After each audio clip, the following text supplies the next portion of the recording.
Jaga dengan gizi lengkap dan seimbang Energen. Tanpa kita sadari, waktu terus berjalan. Namun, kita masih berdiam diri. Inilah saatnya kita bergerak. Kaisar, rajanya motor roda 3. Dengan performa yang selalu prima, Kaisar siap jadi andalan. Kebutuhan usaha Anda, sumber inovasi kami. Pakai Kaisar yang sudah terbukti tangguh. Kaisar, rajanya motor roda 3. Innovator in taste, yummy sedap. Dulu nggak ada mie yang kayak gini, bro. Kuah kentalnya breakthrough. Mie sedap, inovasinya yang pertama nyiptain koya gurih dan kriuk-kriuk. Enak banget. The one and only yummy sedap. Next level of taste. Gua rasa ini baru inovasi. Sedap! Itulah inovasi rasa. Mie sedap! Tisu yang bisa diandalkan cuma Paseo. Teksturnya lembut di kulit dan seratnya kuat. Tidak mudah sobek walau terkena air. Apapun rahasianya, cukup kamu dan Paseo yang tahu. Mah, buru-buru. Selalu ada yang praktis dari Pronas. Siap santap. Dagingnya. Kornet dalam saset dengan 3 rasa. Praktis kan? Maaf, Zai. Antrinya panjang banget. Kepercaya. 5 menit gak jemput putus. Dia harus percaya. Tidak ada antri lagi.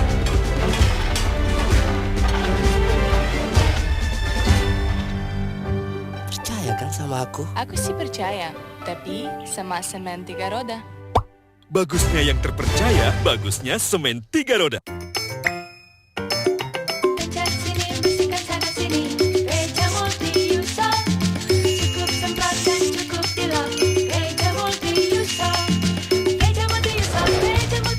Ibu Indonesia percaya, Veja efektif bersihkan semua permukaan.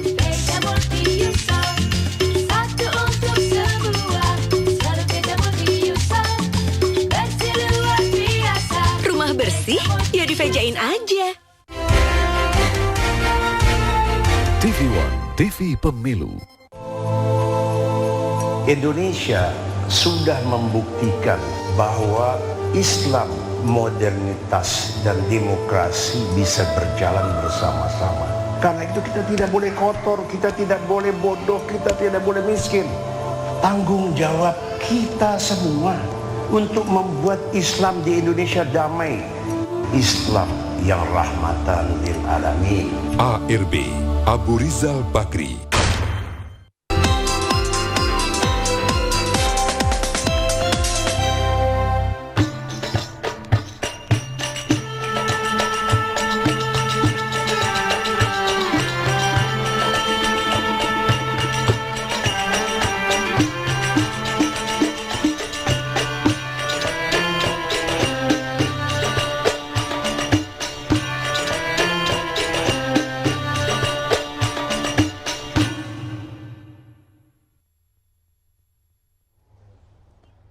Terima kasih pemirsa, Anda masih bersama kami di Apa Kabar Indonesia. Dan seperti yang saya janjikan tadi, saya akan mengajak Anda berbincang soal sejarah berdirinya pondok pesantren ini, termasuk soal sejarah bagaimana keterlibatan pondok pesantren Salafiyah Syafi'iyah dalam mengisi kemerdekaan Republik Indonesia. Saat ini sudah bersama saya Wakil Pengasuh Pondok Pesantren Salafiyah Syafi'iyah di Sukorejo Situbondo bersama Kiai Haji Ahmad Hariri Abdul Adim. Assalamualaikum Pak Kiai. Waalaikumsalam. Sehat Pak Kiai? Ya, sehat-sehat. Pak Kiai, sebetulnya sejarah dari pondok pesantren ini seperti apa? Ya, sejarah Sukorejo ini unik sekali. Itu ketika Kiai Haji Samsul Arifin itu datang ke desa Sumberanyar, itu ada di antara datuk-datuk beliau namanya Ki Zuber. Dia bilang kamu harus bikin pesantren. Hanya dia mengambil suatu paku ya, kemudian diikat dengan benang dilemparkan. Itu kamu cari di Jawa. Kamu cari di Jawa. Akhirnya beliau merantau dari Madura, dari Pamekasan itu ke Jawa. Sampai dia mencari mulai dari Pasuruan, Probolinggo, sampai di situ Bondo, sampai beliau itu sampai ke desa Sambirampak itu. Sampai akhirnya beliau ke timur, di Asem Bagus ketemu dengan salah seorang Habib namanya Habib Hasan Al-Musawa yang dari Semarang itu. Dia menganjurkan suruh ke timur. Ke sebelah timur dari Asem Bagus tidak ada sebuah hutan. Hanya beliau datang ke situ ketemu dengan salah seorang pencari kayu di tengah hutan itu. Dia menanyakan tentang sebuah paku itu. Dia bilang ada, tadi saya menemukan di sana. Akhirnya diantarkan ketemu di situ. Akhirnya dibuka pesantren Sukorejo ini. Tuh. Pak Yai, konon ada cerita bahwa pondok pesantren ini dulunya merupakan hutan belantara, kemudian dihuni oleh binatang buas dan ceritanya angker. Mengapa didirikan di sini? Ya karena ada paku itu kan memang kan wasiat dari datuk beliau. Ya karena paku kita temukan di situ, oleh karena itu dibuka pesantren Sukorejo ini. Ketika itu memang di sini ada dekat sumber yang sekarang udah ditutup, dan di situ tempat minumnya macan. Dan tempat angker, iya. Sampai sekarang masih digunakan? Ya sudah, sumbernya nggak ada, ditutup karena ada perlebaran pesantren, kemudian ditutup. Iya. Yai, kemudian bagaimana sejarah pondok pesantren ini terlibat dalam mengisi kemerdekaan menjajah penjajah? Tuh. Seperti di Bondowoso itu kan ada istilah gerbong maut itu ya.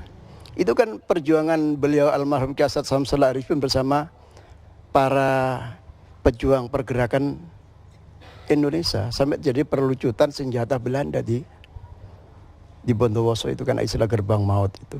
Itu termasuk adalah andil beliau di dalam perjuangan untuk kemerdekaan Republik Indonesia.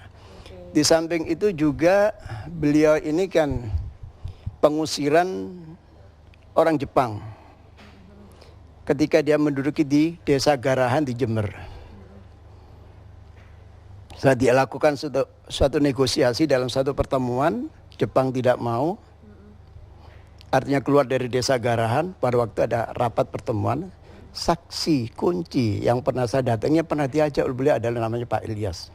Saya datangi, saya komunikasi dengan beliau. Dia mengatakan, iya memang saya diajak oleh beliau pada waktu itu bertemu dengan kelompok orang Jepang di Desa Garahan. Ketepatan mejanya itu adalah terbuat dari kayu jati. Karena mereka suruh pergi, tidak mau. Dipukul mejanya itu sampai pecah itu. Padahal kayu jati itu tebalnya kurang ada 7 cm. Gitu.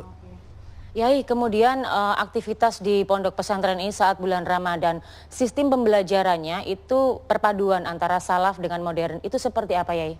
Nah itu gini, karena kita berpijak pada al-muhafadzah al-qadimin sholih wal akhd bil jadidil aslah. Jadi mempertahankan sistem salaf. Jadi para ulama dahulu kita pertahankan. Seperti pengajaran kitab-kitab kuning, kitab tasawuf dan sebagainya. Jadi di dalam pesantren ini ada perpaduan antara tidak hanya semata-mata pengajaran ilmu pengetahuan agama saja, tapi juga pendidikan akhlak dan pendidikan moral, tingkah laku yang baik. Sehingga ada equilibrium, ada keseimbangan antara pendidikan itu. Oleh karena itu, para pelajar umumnya di pesantren ketika dia lulus, dia tidak akan melakukan hal-hal yang arogan seperti ya pelajar-pelajar di luar. Karena apa? Karena pendidikan tidak hanya pendidikan kajian ilmu pengetahuan, pendidikan otak saja, itu juga pendidikan hati itu penting. Hati dan jiwa. Ya.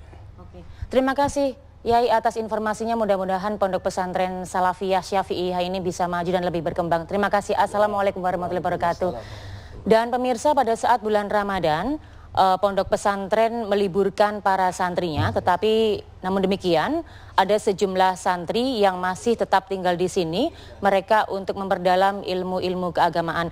Dan jangan kemana-mana pemirsa, karena sesaat lagi kami masih akan mengabarkan langsung dari pondok pesantren di Sukorejo Situbondo untuk menghadirkan tausiah pengasuh pondok pesantren, yaitu Kiai Haji Raden Ahmad Azaim Ibrahimi, dengan tema perjalanan hidup manusia dari satu ruang dimensi ke ruang dimensi yang lain. Tetaplah bersama kami di Apa Kabar Indonesia.